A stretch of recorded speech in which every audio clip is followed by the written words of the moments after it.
let's start with our salary loan. So, sa salary loan po, kung may naririnig kayo mag-loan ka na mag-loan kay SSS, mas tataas yung loan nyo. Naku po, fake news, no? Na fake news po kayo. Kasi nga po, ito lang po, no, yung sa ating salary loan. Kailangan lang you have at least 36-month contribution or 72 months contribution. So, yun yung titingnan namin. And syempre, kailangan currently or actively paying member ka. So, siguro yung iba nakikita ko kasi dito, parang 100 plus na daw doon yung mga hulog niya.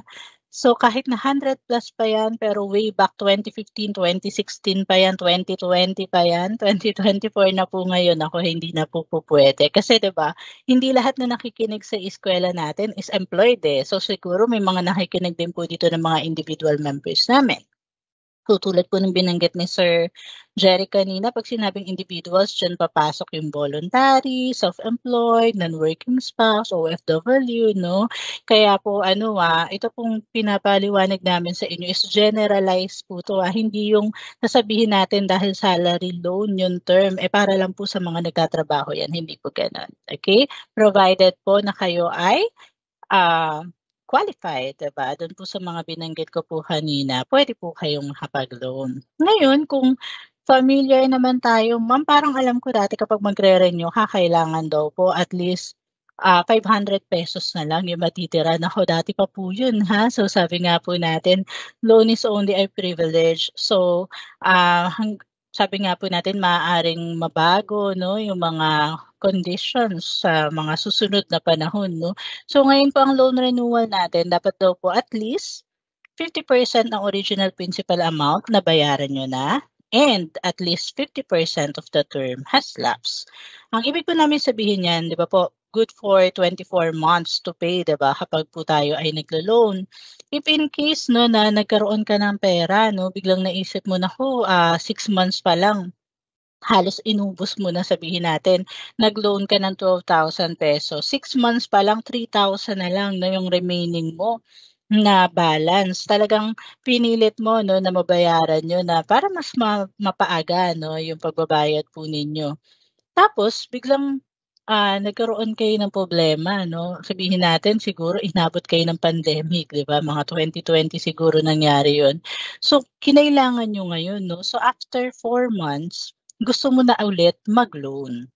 Kaya lang, kung ganun po yung nangyari, hindi pa pwede, di ba? Kasi 10 months pa lang. Ang 24 months, yung 50% po nun is at least 12 months.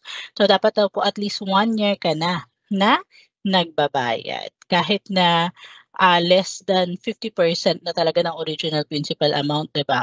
O kaya naman baliktarin natin yung scenario. Naka 1 year mahigit na ako, ma'am, pero yung 12,000 ko, to date, 10,000 pa rin. So, ibig sabihin po, nagawa nyo nga po itong second condition, no, yung 50% of the term has lapsed, pero yung principal amount mo, hindi pa naman 50%, di ba? So, hindi naman pala tuloy-tuloy yung pagbabayad po natin. So, ibig sabihin po, kaya po ang term namin dyan is end.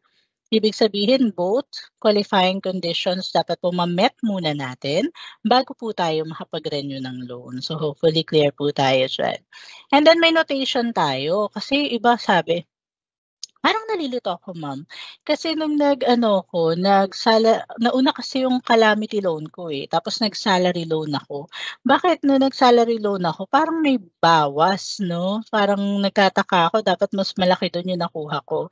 Kasi po, under the terms and condition na hopefully binabasa natin kapag tayo po ay nag-a-apply na ng loan, nakasaad doon that all short-term member loans shall be deducted on the net proceeds of the loan. So, ibig sabihin, ito po may notation tayo doon that the net amount of the loan shall be the difference between the approved loan amount. So, kunyari, nakita mo, pinakamataas kasi 40K Ayan, so 40,000 sabihin natin.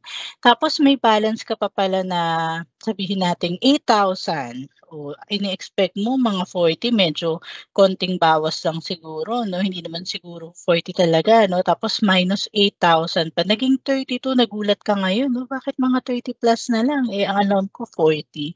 Kasi may outstanding balance ka pa po. Okay? So may notation tayo dyan, so hopefully clear po yan. Ngayon, nagkaroon naman po kami ng circular na kung saan binabanggit din po doon Na for those naman na individually paying members, 'pag sinabing individually paying members, self-employed, voluntary, including non-working and land-based OFWs natin, nakasaad do'n that, required sila to have at least 6 posted monthly contributions under the current coverage or membership type before po sila makapag-file ng application ng any other short-term loans po 'no ni SSS. Ibig sabihin kung may mga nakikinig ngayon 'no, na employed tapos may balak po kayong mag-resign o mag-retire doon sa company, ayan. So hindi kayo agad makakapag-loan ha, kasi kapag po nabago from employed naging voluntary na po kayo 'no, kailangan daw at least may 6 posted monthly contributions muna kayo as voluntary.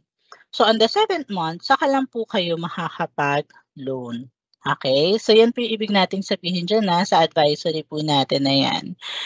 Provided lang, again, na at least 36 months na yung naihulog mo all in all. Pero baliktarin natin yung senaryo. Si voluntary member, 'di ba, na-employed siya dati siguro or self-employed siya, nag-voluntary na siya ngayon, tinuloy niya yung hulog niya. And then bigla naman po siyang na-employed, baka po malito kasi tayo. Yun po, hindi siya kasali dito ha.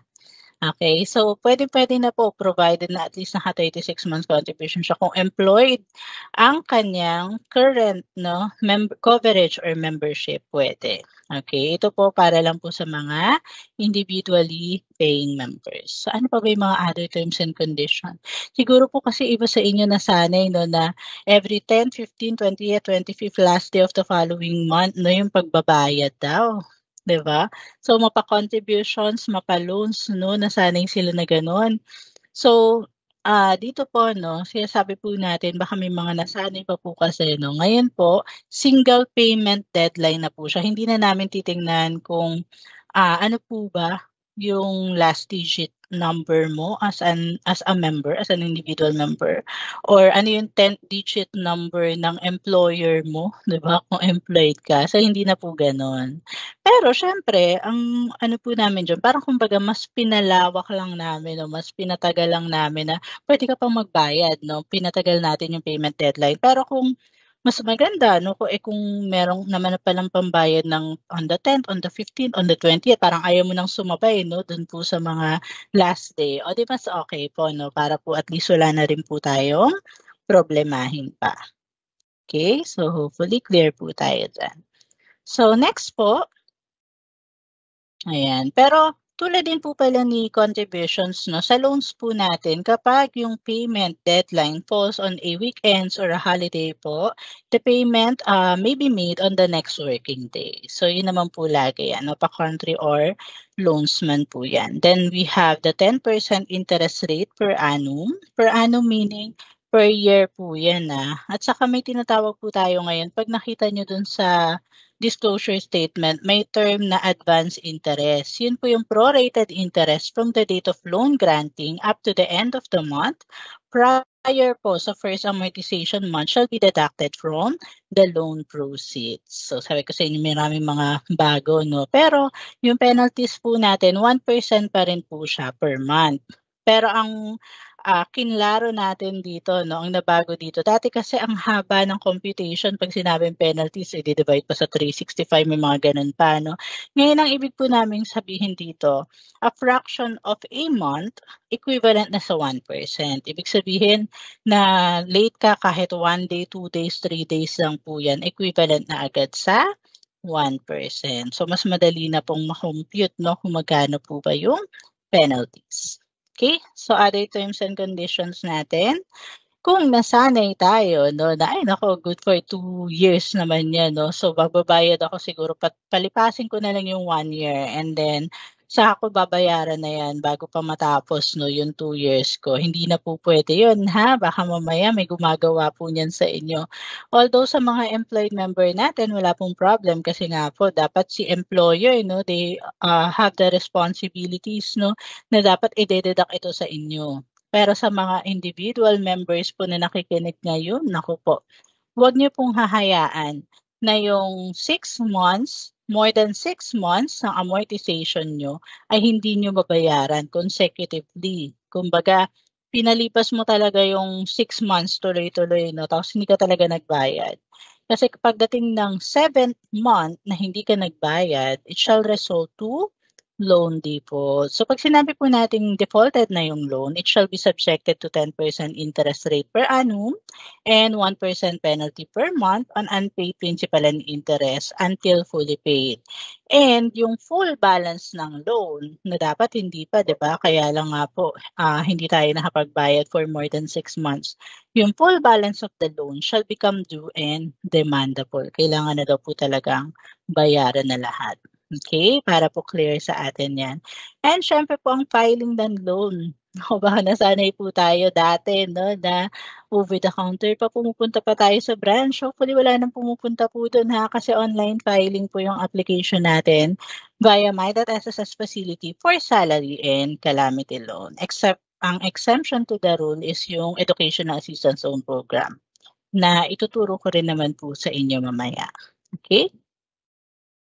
So for the priority of payment, kung meron naman po dito na employer representative, ito yung medyo nalilito sa employer representative at saka po sa employee na may loan eh. Tapos meron silang nakuhang empleyado, 'di ba? Kasi hindi naman natin puwede i-discriminate na, marami kang loan, 'wag ka sa'min, hindi gano'n, 'di ba? So merong pumasok na employee sa inyo na napakatagal na ng loan niya, mga 1990s pa, early 2000s pa, 'di ba? So sabi ko nga po kanina, responsibilidad niyo to deduct and remit on their behalf. So dapat pag-usapan niyo kung magkano na 'no, yung dapat na ikaltas sa kanila, 'di ba manghihingi tayo ng statement of account sa kanila. So bukod sa SS number, PhilHealth, TIN number, 'di ba? So hingan niyo na po sila ng statement of account sa any other loans nila 'no, kay SSS, kay Pag-ibig, kung saan pa po sila may loan 'no, para alam niyo yung mga kailangan niyong i-deduct sa kanila. Ngayon kung nakita mo naman na, naku 1990s pa pala 'to 'no, tapos, dati sabihin natin ₱500 per month lang yung kailangan niyang bayaran. Eh, dahil 1990s pa po 'yan, wag naman pong ₱500 lang talaga ang ikakaltas niyo, ha. So, pag-usapan niyo, ito yung magiging suweldo mo 'no 'pag pumasok ka sa'min, at dahil may loan ka na 1990s pa, 500 per month siya dati, magkano kaya yung puwede nating ibawas ngayon? Kaya kaya na 1,000 or 2,000 per month 'no? Bakit? Kasi kapag po sobrang tagal na ng loan 'no, kapag po lumagpas na siya dun sa sinabi ko kaninang 2 years to pay, ang una pong papasok sa payment niya 'no, una po siyang papasok sa penalty. Kasi yung penalty, yun po yung binanggit ko kanina na 1% per month. So siya yung pinakamalaki sa lahat. Hindi natin puwedeng sabihin na kailangan sa principal agad pumasok 'yan, ayan. Kaya sa mga nakikinig din po ngayon na employed member, makinig maigi.